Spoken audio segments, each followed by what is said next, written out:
এই সন্তান ধারণ করার পরেও তার মায়ের ভিতরে কোনো পরিবর্তন আসে নাই।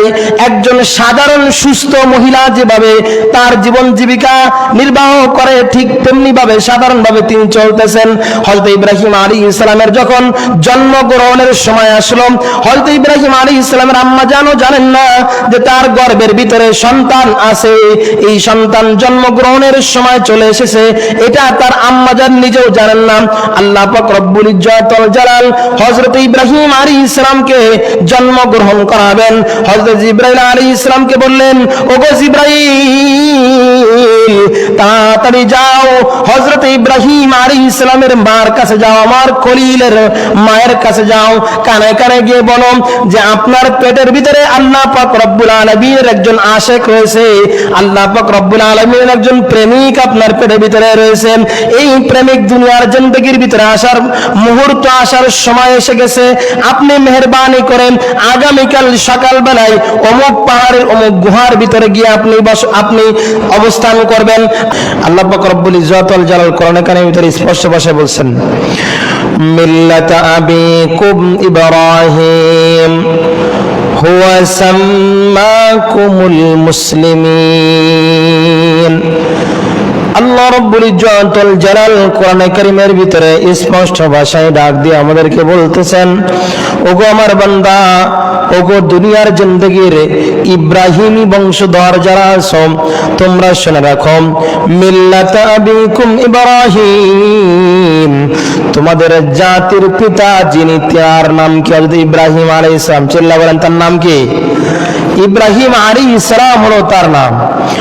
আল্লাহ পাক রব্বুল আলামিন কোরআনে কারীমের ওই আয়াতের শেষ অংশের দিকে বলতেছেন, তোমাদের যে নামটা মুসলমান নাম রেখেছেন, মুসলিম জাতি হিসেবে তোমাদের নামটা যিনি দিয়েছেন, এই নামটা আর কেউ দেয় নাই, এই নামটাই দিয়েছেন হযরত ইব্রাহিম আলাইহিস সালাম।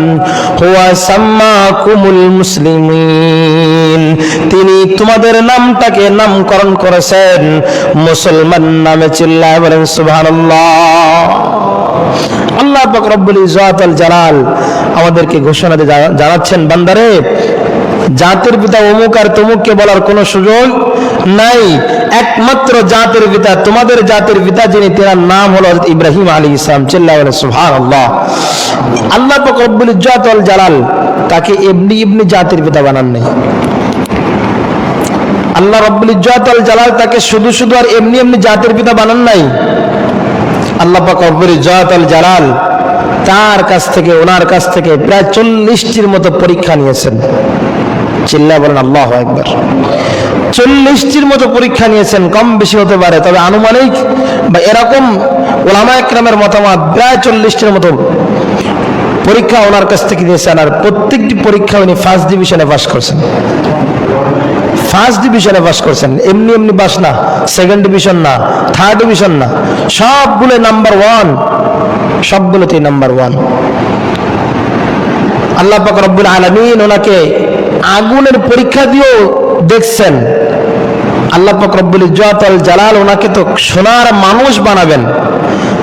সোনা, এই সোনাটা একজন মহিলা, একজন নারীর শরীরের ভিতরে যখন লাগানো হয়, নাকের ভিতরে নাকফুল, কানের ভিতরে কানের দুল, গলার ভিতরে চেন, হাতের ভিতরে হাতের বালা, এগুলো যখন লাগানো হয়, তো ওই মানুষটাকে আর ওই নারীটাকে অত্যন্ত সুন্দর দেখা যায়। সত্যি না মিথ্যা বলেন? এটা আওয়াজ দিয়ে বলেন, সত্যি না মিথ্যা? সুন্দর দেখা যায় না? তো এই স্বর্ণ তো একদম আল্লাহ তাআলা একদম রূপার, স্বর্ণের যে চেন, স্বর্ণের যে কানের দুল, স্বর্ণের নাকের ফুল, হাতের বালা, এগুলো বানাইতে পাঠায় নাই। স্বর্ণকার এগুলোকে তৈরি করছেন, এগুলোকে বানাইছেন। আর বানানোর শুরুতেই স্বর্ণকার ওই সোনার ডলা, সোনার যে একটা টুকরা থাকে, এটাকে আগে আগুনে পোড়াইছেন। আগুনে পোড়ায়া তাকে আবার পানির ভিতরে দিছেন। এরপরে ওই স্বর্ণকার যিনি আছেন, উনি হাতুড়ি দিয়ে পিটায়া এরপরে তাকে সুন্দর রূপ দিয়েছেন। আর ওই সুন্দর রূপওয়ালা স্বর্ণ অলংকার, এটা যখন নারীরা শরীরের ভিতরে লাগায়, তখন নারীও সৌন্দর্য হয়ে যায়। চিল্লাবে ঠিক না বেটি? আল্লাহ পাক রব্বুল ইজ্জত ওয়াল জালাল এসির কি প্রয়োজন আছে নাকি? এসির যদি প্রয়োজন থাকে একটু পাওয়ার বাড়ায় দেন, 25-এ দিয়ে দেন। তো আল্লাহ পাক রব্বুল ইজ্জত ওয়াল জালাল, আল্লাহ রব্বুল ইজ্জত ওয়াল জালাল হযরত ইব্রাহিম আলাইহিস সালামকেও সোনার মানুষ বানাবেন। এই সোনার মানুষ আল্লাহ রব্বুল ইজ্জত ওয়াল জালাল বানাবেন। এজন্য আল্লাহ পাক রব্বুল ইজ্জত ওয়াল জালাল হযরত ইব্রাহিম আলাইহিস সালামকেও আগুনের পরীক্ষা নিয়েছেন, আগুনের পরীক্ষা। হযরত ইব্রাহিম আলাইহিস সালাম আল্লাহ পাক রব্বুল ইজ্জত ওয়াল জালাল উনি বলেন যে ইব্রাহিম আলাইহিস সালামকে একদম শুরু থেকেই যে পরীক্ষাগুলো নেওয়া হয়েছে প্রত্যেক পরীক্ষায় উনি ফার্স্ট ডিভিশন পাস করেছেন। হযরত ইব্রাহিম আলাইহিস সালাম ওনার জন্ম হয়েছেন একজন মূর্তি পূজকের ঘরে।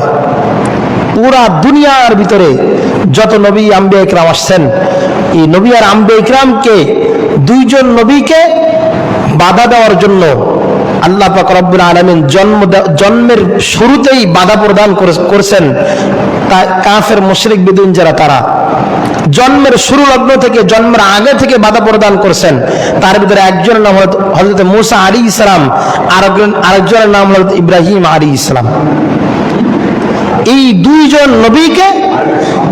দুইজন নবী জন্ম গ্রহণের আগ থেকেই কাফের মুশরিক যারা ছিল, বেদুইন যারা ছিল, তারা বাধা প্রদান শুরু করেছেন। হযরত ইব্রাহিম আলাইহিস সালাম যে সময় জন্মগ্রহণ করেছেন, ওই সময়ে নমরুদের শাসন আমল চলে। আর এই নমরুদ তার যে রাজা প্রজা যারা আছে তাদের বিরুদ্ধে থেকে বিজ্ঞ কয়েকজন গুণক যারা আছে, গণক, তাদেরকে নিয়োগ দিয়েছেন যে আমার এই রাজ্যের ভবিষ্যৎবাণী কি তোমরা বলো। তো তারা প্রায় সময় বলে যে হ্যাঁ আপনার রাজ্যের ভবিষ্যৎবাণী ভালো, রাজ্যের ভবিষ্যৎবাণী ভালো। একটা সময় কি বলতেছে যে আপনার রাজ্যের বর্তমান অবস্থা ভালো, বাকি ভবিষ্যৎ ভালো না। তা বলতেছে কেন ভবিষ্যৎ ভালো না কেন? বলে যে একজন সন্তান জন্মগ্রহণ করবে, নবজাতক জন্মগ্রহণ করবে, এই নবজাতকের হাতেই আপনার এই রাজ্যের ক্ষমতা একসময় হস্তান্তর হবে। তখন ওই নমরুদ বলতেছে যে ফ্যামিলি প্ল্যানিং, পরিবার যে জন্ম নিয়ন্ত্রণ আছে, পরিবার পরিকল্পনা, এটাকে চালু করে দাও, জন্ম নিয়ন্ত্রণ চালু করে দাও। এই জন্ম নিয়ন্ত্রণে আইন চালু হলো বাস্তবায়ন করার জন্য পরিবার পরিকল্পনা এই যে একটা পরিষদ আছে, এটার একজন মন্ত্রী বানালেন। সেই মন্ত্রীকেও বানালেন হযরত ইব্রাহিম আলাইহিস সালামের পিতা আজরকে মন্ত্রী বানায়া দিলেন। এবার মন্ত্রী সাহেব যত সৈনিক আছে, যত প্রশাসনিক সৈনিক আছে, ওই সময় প্রায় 70 লক্ষর মতো প্রশাসনিক সৈনিক ছিল নমরুদের। এই সৈনিকগুলোকে নিয়ে তিনি মাঠে ময়দানে ঝাঁপায় পড়লেন, জন্ম নিয়ন্ত্রণ আইন বাস্তবায়ন করে হযরত ইব্রাহিম আলাইহিস সালামকে তার এই জন্মকে ঠেকায় দেওয়ার জন্য। কিন্তু দুনিয়ার জিন্দেগির যত ধরনের, যত আধুনিক আর যত ডিজিটাল আর যত স্মার্টনেস, যত এই সেফটি থাকুক না কেন, সমস্ত সেফটির ভিতরে যিনি ঢুকতে পারেন তিনি কে? আর একটা আওয়াজ দিতে পারেন তিনি কে? আল্লাহ। হযরত ইব্রাহিম আলাইহিস সালামকে আল্লাহ পাক রব্বুল ইজ্জত ওয়াল জালাল নমরুদের জামানায় জন্মগ্রহণ করাবেন, এটা ঠেকানোর মতো ক্ষমতা কারো আছে? কারোর নেই। এই আজর যখন তার সমস্ত বাহিনী নিয়ে পুরা জমিনের ভিতরে ঝাঁপায় পড়লেন ফ্যামিলি প্ল্যানিং বাস্তবায়ন করার জন্য, জন্ম নিয়ন্ত্রণ করার জন্য, যখন আজর তার মন্ত্রী পরিষদের যত চালাবানা আছে, যত সৈনিক আছে, সবগুলোকে নিয়ে মাঠে ময়দানে ঝাঁপায় পড়লেন। মন্ত্রীর বাড়ি, মন্ত্রী নিজেই হলেন আজর, এর বাড়ির ভিতরে পাহারা দেওয়ার কোনো প্রয়োজনীয়তা নাই। আল্লাহ পাক রব্বুল ইজ্জত ওয়াল জালাল কোরআনে কারীমের ভিতরে আল্লাহ পাক রব্বুল ইজ্জত ওয়াল জালাল স্পষ্ট ভাষায় জানায় দেন, ওগো নমরুদ, তুই আমার ইব্রাহিম খলিলুল্লাহকে যতই ঠেকাতে চাস না কেন, আমি আল্লাহ পাক রব্বুল ইজ্জত ওয়াল জালাল এই আমার খলিল ইব্রাহিমকে দুনিয়ার জমিনে পাঠাবো তো পাঠাবো, আর যার মাধ্যম দিয়ে পাঠাবো, যাদের মাধ্যম দিয়ে পাঠাবো, তারাই হবে তোর ডান হাত, তোর বাম হাত। তাদের মাধ্যম দিয়েই তোর জমিন জমিনের ভিতরে হযরত ইব্রাহিম আলাইহিস সালামকে আমি জন্মগ্রহণ করাবো। হযরত ইব্রাহিম আলাইহিস সালামের আম্মা জান যখন রাতের গভীর রাতের আধারে তার ভিতরে স্বামীর আকর্ষণ তৈরি হলো, স্বামীর আকর্ষণ যখন তৈরি হলো, স্বামীর আকর্ষণ তৈরি হওয়ার সাথে সাথে হযরত ইব্রাহিম আলাইহিস সালামের মা তার স্বামী আজরকে ডাক দিলেন, স্মরণ করলেন। হযরত ইব্রাহিম আলাইহিস সালামের মা এবং তার স্বামী তার বাবা দুইজনে মিলে যখন মিলন করলেন, তার আজরের মাধ্যম দিয়ে তার মায়ের গর্ভের ভিতরে ইব্রাহিম আলাইহিস সালামের যে অঙ্কুর এটা ঢুকে গেল। আল্লাহ পাক রব্বুল ইজ্জাতুল জালাল বললেন যে দেখ, আমি হযরত ইব্রাহিম আলাইহিস সালামকে দুনিয়ার জমিনে পাঠাবো, কিন্তু জন্মের মুহূর্ত পর্যন্ত তার মা নিজেও টের পাবে না। চিল্লায়া বলেন সুবহানাল্লাহ। হযরত ইব্রাহিম আলাইহিস সালামের আম্মা জান যখন তার গর্ভের ভিতরে সন্তান গ্রহণ করল, সন্তান জন্ম যখন সন্তান হযরত ইব্রাহিম আলাইহিস সালামের মা যখন সন্তান ধারণ করলেন, এই সন্তান ধারণ করার পরেও তার মায়ের ভিতরে কোনো পরিবর্তন আসে নাই। একজন সাধারণ সুস্থ মহিলা যেভাবে তার জীবন জীবিকা নির্বাহ করে, ঠিক তেমনি ভাবে সাধারণ ভাবে তিনি চলতেছেন। হযরত ইব্রাহিম আলাইহিস সালামের যখন জন্মগ্রহণের সময় আসলো, হযরত ইব্রাহিম আলাইহিস সালামের আম্মা জানও জানেন না যে তার গর্ভের ভিতরে সন্তান আছে। এই সন্তান জন্মগ্রহণের সময় চলে এসেছে, এটা তার আম্মা জান নিজেও জানেন না। আল্লাহ পাক রব্বুল ইজ্জাতুল জালাল হযরত ইব্রাহিম আলাইহিস সালামকে জন্মগ্রহণ করাবেন।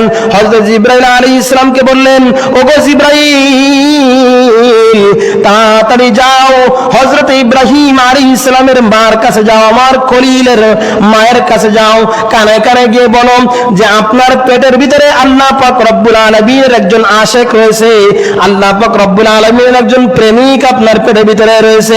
এই প্রেমিক দুনিয়ার জিন্দেগির ভিতরে আসার মুহূর্ত আসার সময় এসে গেছে। আপনি মেহেরবানি করেন আগামীকাল সকালবেলায় অমুক পাহাড়ের অমুক গুহার ভিতরে গিয়ে আপনি অবস্থান করবেন।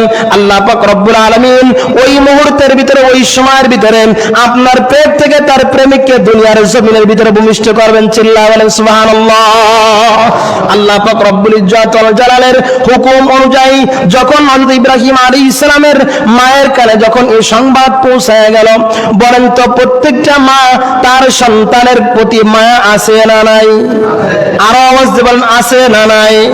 আল্লাহ পাক রব্বুল ইজ্জাতুল জালাল যখন ইব্রাহিম আলাইহিস সালামের এই সংবাদটা যখন তার মায়ের কানের ভিতরে দিয়ে দিলেন, ঠিক তখনই তার মায়ের ভিতরে সন্তানের একটা মায়া অনুভব শুরু হলো। এবার তখন চিন্তা করতেছেন যে আমি যদি এই সংবাদটা আমার স্বামী আজরকে দিই, তাহলে আমার সন্তানকেও জীবিত রাখবে না, আমাকেও জীবিত রাখবে না, আমি এবং আমার সন্তান উভয়জনকে একসাথে মেরে ফেলবেন। সুতরাং আল্লাহ পাক রব্বুল ইজ্জাতুল জালালের হুকুম যেটা হয়েছে ওই গুহার ভিতরে যাওয়া, আমি সকাল হলে গুহার ভিতরে অবস্থান করব। ওই হযরত ইব্রাহিম আলাইহিস সালামের আম্মা জান যখন সকাল হলো, ভোর হলো, ফজর হলো, সুবহে সাদিক যখন উদয় হলো, সূর্য যখন উদিত হলো, তখন হযরত ইব্রাহিম আলাইহিস সালামের আম্মা জান ওই গুহার ভিতরে গিয়ে দেখেন যে গুহাটাকে এত সুন্দরভাবে কে যেন সাজায় রাখছেন। এই গুহার ভিতরে একজন মা এবং তার সন্তান নিরাপদে বসবাস করতে পারবেন। চিল্লায়া বলেন সুবহানাল্লাহ। এই ঘরটাকে যিনি সাজাইছেন তিনি কে? আরেকটা আওয়াজ দেবেন, তিনি কে? আল্লাহ পাক রব্বুল ইজ্জাতুল জালাল হযরত ইব্রাহিম আলাইহিস সালামকে দুনিয়ার জমিনে আনবেন এবং হযরত ইব্রাহিম আলাইহিস সালামের বংশের ভিতরে হযরতে নবী মুহাম্মদ সাল্লাল্লাহু আলাইহি ওয়াসাল্লামকে জন্মগ্রহণ করাবেন। চিল্লায়া বলেন সুবহানাল্লাহ। এজন্য হযরত ইব্রাহিম আলাইহিস সালামকে কোনোভাবে ঠেকানো সম্ভব কারো পক্ষে হয় নাই। নমরুদ কেন তার যত চালাবেলা, সমস্ত চালাবেলাকে যখন লাগাই দিয়েছে, এরপর আল্লাহ পাক রব্বুল ইজ্জাতুল জালাল তার প্রেমিককে দুনিয়ার ভিতরে পাঠাইছেন। চিল্লায়া বলেন সুবহানাল্লাহ। হযরত ইব্রাহিম আলাইহিস সালামের জন্মগ্রহণ হলো, হযরত ইব্রাহিম আলাইহিস সালাম জমিনের ভিতরে ভূমিষ্ঠ হয়ে গেলেন। জমিনের ভিতরে ভূমিষ্ঠ হয়ে যাওয়ার পরে তার মায়ের ভিতরে আরো বেশি মায়া লেগে গেল, যেহেতু আল্লাহ পাক রব্বুল ইজ্জাতুল জালালের নিয়ম হলো যে যে জামানার নবী হবে, যে কওমের নবী হবে আর যে জামানার নবী হবে, ওই জামানার ভিতরে সব থেকে সুন্দর আল্লাহ পাক রব্বুল আলামিন সব থেকে সুন্দর বানাবেন ওই নবীকে। চিল্লা বলেন সুবহানাল্লাহ। আর হযরত ইব্রাহিম আলাইহিস সালাম সাধারণ কোন নবী না, সাধারণ কোন নবী না, উনি হলেন খলিলুল্লাহ, আল্লাহ পাক রব্বুল আলামিনের খলিল, আল্লাহ পাক রব্বুল আলামিনের প্রেমিক, আল্লাহ পাক রব্বুল আলামিনের আশিক। এজন্য ইব্রাহিম আলাইহিস সালামকে এত সুন্দর চেহারা দিয়ে আল্লাহ পাক রব্বুল আলামিন ভূমিষ্ঠ করালেন, মা তার সন্তানকে কোলে নিয়ে পাগল হয়ে গেলেন। চিল্লা বলেন সুবহানাল্লাহ।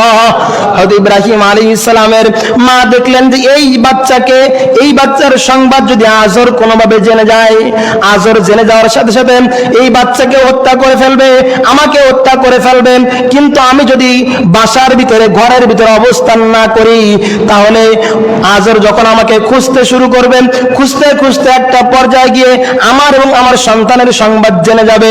জেনে যাওয়ার পরে আমার সন্তানকে হত্যা করে ফেলবে, আমাকে হত্যা করে ফেলবে। এই কথা চিন্তা করেন আল্লাহ পাক রব্বুল ইজ্জত ওয়াল জালালের কাছে তিনি শক্তি চাইলেন। আল্লাহ পাক রব্বুল আলামিন যখন একজন মায়ের ভিতরে সাধারণভাবে একজন সন্তান ভূমিষ্ঠ করার পরে যেরকম শক্তি থাকে, আল্লাহ পাক রব্বুল ইজ্জত ওয়াল জালাল তাকে আরো দ্বিগুণ তিনগুণ শক্তি মায়ের ভিতরে বৃদ্ধি করে দিলেন। চিল্লাল্লাহু আলাইহি সুবহানাল্লাহ। হযরত ইব্রাহিম আলাইহিস সালামের আম্মা জান এবার ওইখান থেকে বের হয়ে একদিনের শিশুকে গুহার ভিতরে রেখে আল্লাহ পাক রব্বুল ইজ্জত ওয়াল জালালের শক্তি অনুযায়ী আল্লাহ পাক রব্বুল ইজ্জত ওয়াল জালাল তাকে শক্তি প্রদান করেছেন। সেই শক্তি নিয়ে এবার তার স্বামীর ঘরের ভিতরে অবস্থান করতেছেন। আল্লাহ পাক রব্বুল ইজ্জত ওয়াল জালাল এভাবেই করে ইব্রাহিম আলাইহিস সালামকে বড় করতেছেন। একটা পর্যায়ে গিয়ে তিনি হযরত ইব্রাহিম আলাইহিস সালাম তার রবকে খোঁজা শুরু করেছেন। চিল্লায়া বলেন সুবহানাল্লাহ। রব খুঁজতেছেন, রব যে আমার আল্লাহ কে হতে পারে আমার আল্লাহ? আমাকে এত সুন্দর অবাক তিনি তৈরি করলেন, তিনি তো এইরকম এই সাধারণ কোন মূর্তি হতে পারে না। চিল্লা বলে ঠিক না বেটি? তার বাবা একজন যেহেতু মূর্তি বানানেওয়ালা ছিল, মূর্তি তৈরি করতেন তার বাবা, এজন্য তিনি তো সব সময় ওই মূর্তি দেখতেন, মূর্তির পূজাকে দেখতেন। তো উনি কল্পনা করতেছেন, দিলের ভিতরে দাগ কাটছে যে আমাকে যিনি এত সুন্দর করে বানালেন আর এত সুন্দর পৃথিবী যিনি সাজালেন, তিনি তো এই কাঠের মূর্তি হতে পারে না। যাকে আমার বাবা বানায় সে কখনো আমাকে এত সুন্দর করে বানাতে পারে না। তিনি তার রব খোঁজা শুরু করলেন। একটা সময় আকাশ আসমানের দিকে তাকায় দেখলেন যে কত সুন্দর সুন্দর তারকারাজি দেখা যায়। এবার উনি বলতে লাগলেন, হাজা রব্বি, এটাই হয়তো আমার রব হবে। কিন্তু যখন তারকারাজি যত সময় জ্বলবে, এই জ্বলার একটা সময় নির্দিষ্ট আল্লাহ তাআলা করে দিয়েছেন কি দেন নাই? এটা আওয়াজ দিয়ে বলেন, দিয়েছেন কি দেন নাই? এই তারকারাজি ওই সময়ের পরে আর একটা সেকেন্ডও জ্বলবে, আওয়াজ দিয়ে বলেন জ্বলবে না। আল্লাহ পাক রব্বুল ইজ্জত ওয়াল জালালের কথা অনুযায়ী ওই তারকারাজিগুলো যখন ডুবে যায়, তখন এবার ওই ইব্রাহিম আলাইহিস সালাম বলতেছেন যে কিছু সময় থাকে ক্ষণিকের জন্য আমার সামনে উপস্থিত হয়, তিনি কখনো আমার রব হতে পারে না। চিল্লা বলেন সুবহানাল্লাহ। আল্লাহ পাক রব্বুল ইজ্জত ওয়াল জালালকে তিনি খুঁজতেছেন, তার রবকে তিনি খুঁজতেছেন। এবার কিছু সময় পরে দেখেন তিনি তাকে দেখতেছেন বিশাল বড় একটা চাঁদকে তিনি দেখতে শুরু করলেন। এবার বলতেছেন হয়তোবা এই চাঁদই হয়তো আমার রব হবে। জবান দিয়ে বলতেছেন হাজা রব্বি, এটাই হয়তো আমার রব। আল্লাহ পাক রব্বুল ইজ্জত ওয়াল জালালকে তিনি খুঁজতেছেন, পাগল পারা হয়ে খুঁজতেছেন। যখন এই চাঁদ যখন একটা সময় যায়, যখন সুবে সাদিক এসে গেল, এই চাঁদও কিন্তু ডুবে গেল। এবার কিন্তু হযরত ইব্রাহিম আলাইহিস সালাম বলতেছেন যে ওঠে আবার ডুবে যায়, যে ওঠে আবার ডুবে যায়, যার জন্ম আছে মৃত্যু আছে, যার শুরু আছে শেষ আছে, সে কখন আমার রব হতে পারে? আওয়াজ দিয়ে বলেন, রব হতে পারে? এবার উনি বলতেছেন এটাও আমার রব না, চাঁদও আমার রব না, এই তারকারাজিগুলো আমার রব না। কিছুক্ষণ পরে তাকায় দেখেন যে এই বড় একটা সূর্য উঠছে। এই সূর্যটা দেখে সে পাগল হয়ে বলতেছে হাজা রব্বি আকবার, এটাই হয়তো আমার বড় রব।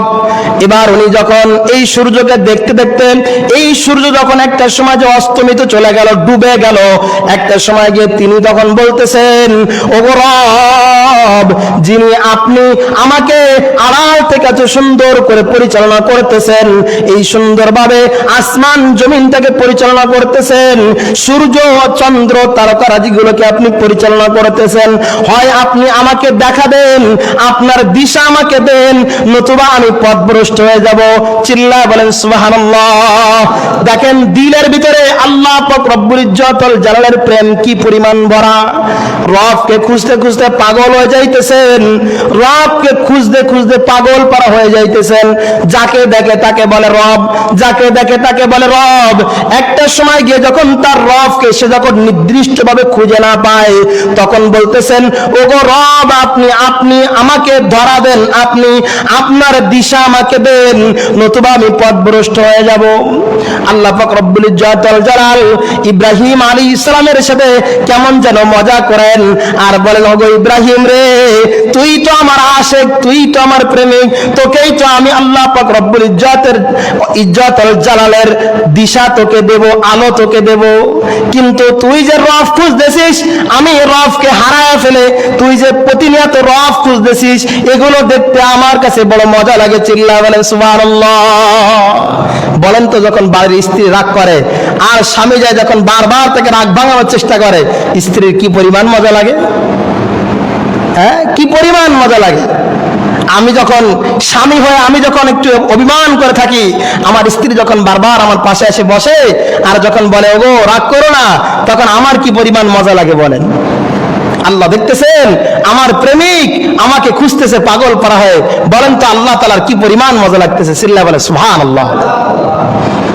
ইব্রাহিম আলাইহিস সালাম খুঁজতে শুরু করছেন, কিন্তু তার বাবা তো একজন মন্ত্রী, নমরুদের যে রাজপ্রাসাদ, ওই রাজপ্রাসাদের একজন মন্ত্রী, এবং তিনি মূর্তি বানানোওয়ালা।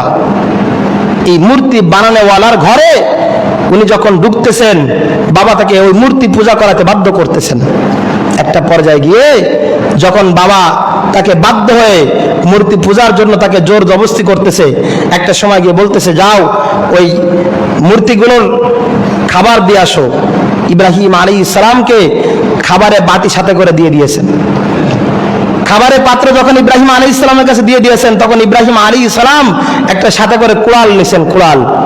মা তখন বলে, বাবা তুমি তো খুব ভালো হয়ে গেছো, ভদ্র হয়ে গেছো, খাবার নিয়ে মূর্তিকে খাবারও দিতে যাও, সাথে সাথে কাঠও কাটতে যাও, তাই না বাবা? বলে, হ্যাঁ মা, আমি কাঠও কাটবো, মূর্তিকে খাবারও খাওয়াবো।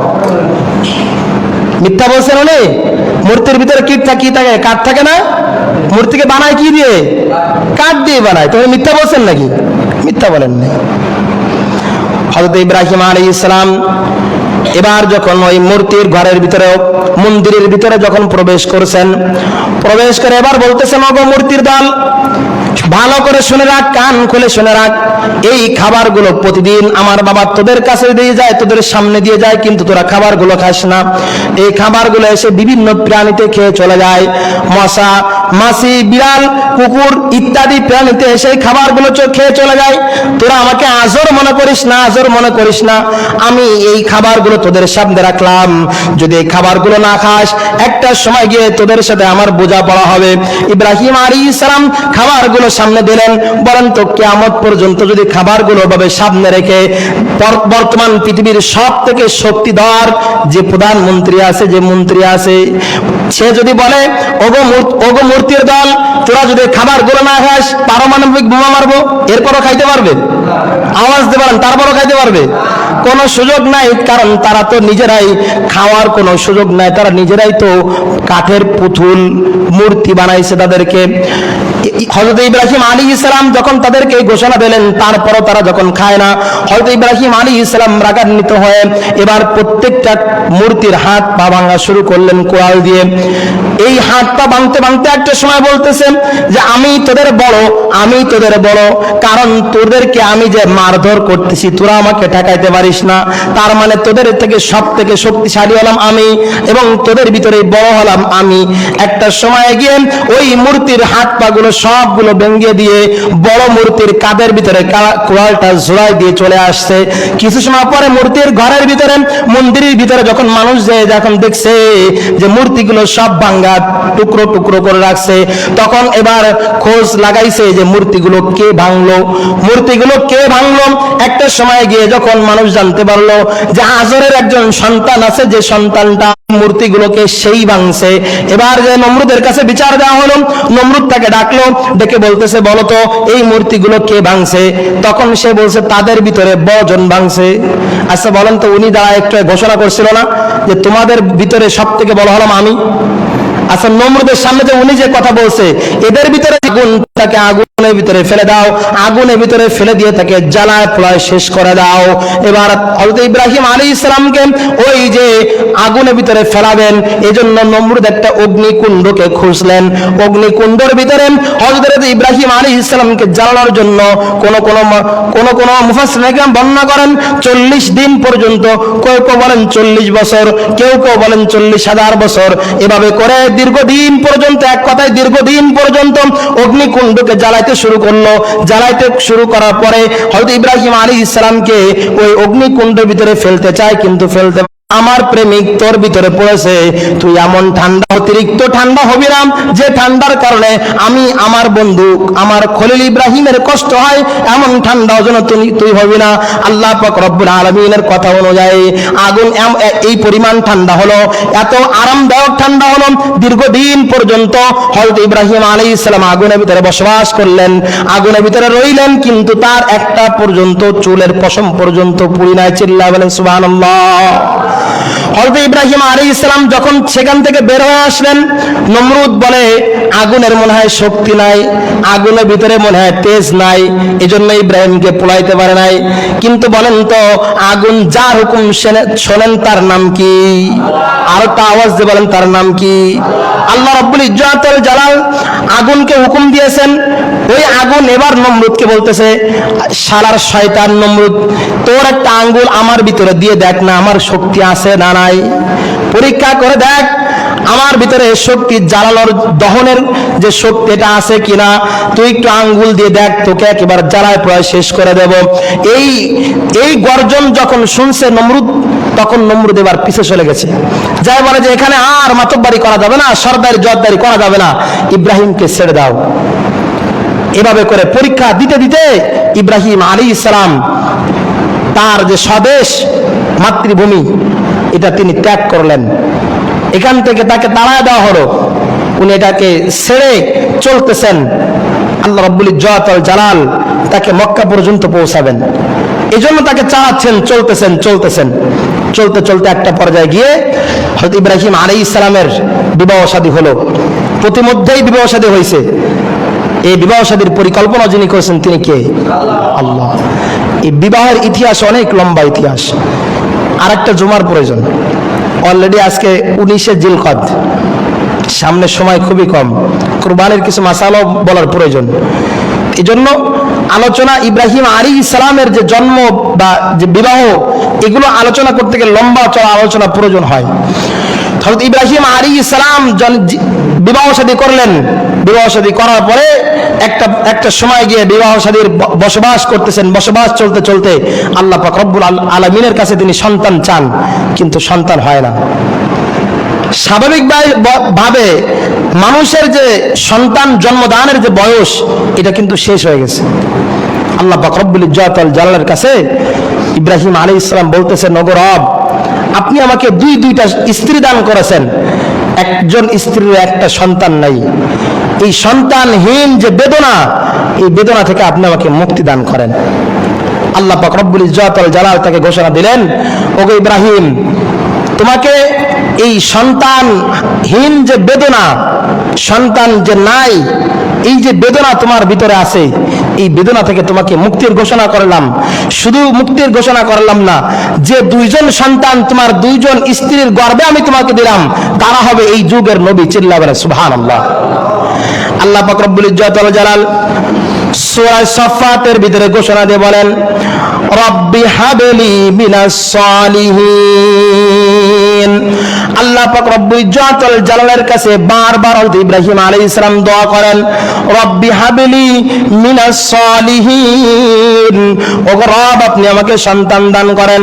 আল্লাহ পাক রব্বুল ইজ্জাতুল জালাল তাকে ঘোষণা দিয়ে বলেন, সূরা ইব্রাহিমের 39 নম্বর আয়াতের ভিতরে আল্লাহ পাক রব্বুল ইজ্জাতুল জালাল এবার তাকে ঘোষণা দিয়ে শোনাচ্ছেন, আলহামদুলিল্লাহিল্লাযী ওয়াহাবা লি কিবারি আলাল কিবারি ইসমাঈলা ওয়া ইসহাকা ইন্না রাব্বি লাসামিউদ দুআ। আল্লাহু আকবার। আল্লাহ রাব্বুল ইজ্জাতুল জালাল তাকে সন্তানের সুসংবাদ দিলেন।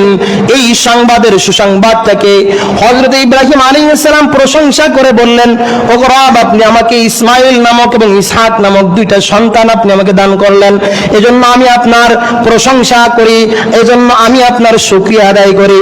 বলেন তো সন্তান দেওয়ার মালিক যিনি তিনি কে? আমাদের যাদের সন্তান নাই তারা আমরা বাবার দরবারে দৌড়াবো, আওয়াজ দিয়ে বলেন বাবার দরবারে দৌড়াবো। বাবা সন্তান দেওয়ার মালিক? আপনারা হয়তো জানেন না, কিন্তু আমার কাছে এমন তথ্য আছে, অনেক বাবা যাদের নিজেদেরই সন্তান নেই, দরবার খুলে বসছে, সেই বাবার নিজেদেরই সন্তান নাই। আচ্ছা, যারা নিজেরা সন্তান জন্ম দিতে পারে না তারা সন্তান দিতে পারে কোনোদিন? হযরত ইব্রাহিম আলাইহিস সালামের বয়স শেষ হওয়ার পরেও যিনি সন্তান দিয়েছেন তিনি কে? আল্লাহ। এজন্য দুনিয়ার যা কিছু প্রয়োজন সব কিছু যার কাছে চাইতে হবে তার নাম কি? আল্লাহ। আল্লাহ রাব্বুল ইজ্জাতুল জালালের কাছে আমরা সব কিছুকে চেয়ে নেব। আল্লাহ পাক রব্বুল ইজ্জাতুল জালাল ইসমাইল এবং ইসহাক নামক দুইটা সন্তান হযরত ইব্রাহিম আলাইহিস সালামকে দিলেন। ইসমাইল এবং ইসহাক দুইটা সন্তান যে আল্লাহ তাআলা দিলেন, একজনের মার নাম হলেন হাজেরা, আর একজনের মার নাম হলো সারা। এই দুইটা বিবির থেকে, দুইটা গর্ভ থেকে দুইটা সন্তান। ইসমাইল আলাইহিস সালামের বংশ থেকে হযরত নবী মুহাম্মদ সাল্লাল্লাহু আলাইহি ওয়াসাল্লাম জন্মগ্রহণ করেছেন। আর ইসহাক আলাইহিস সালামের জন্মে আল্লাহ পাক রব্বুল ইজ্জাতুল জালাল আরো নবী দান করেছেন। চিল্লা বলে সুবহানাল্লাহ। দুজন নবী, ইসমাইল আলাইহিস সালামও নবী, ইসহাক আলাইহিস সালামও নবী। আল্লাহ পাক রব্বুল ইজ্জাতুল জালাল এই যে মহা সুসংবাদ তাকে দান করলেন, এর পরবর্তী যে ঘটনাগুলো আসছে